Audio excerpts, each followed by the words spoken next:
गलिया न घूमेले पवन भैया।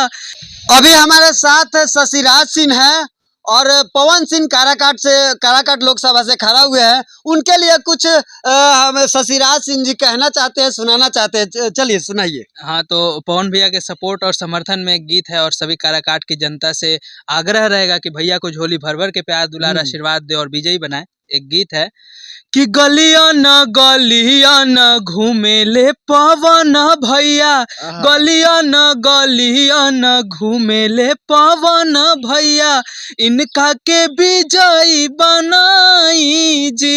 ए जी कैची छाप बाटे इन कर निशानिया हो, कैची छाप बाटे इन कर निशानिया हो, इनका के सांसद बनाई जी। ए जी पवन भैया।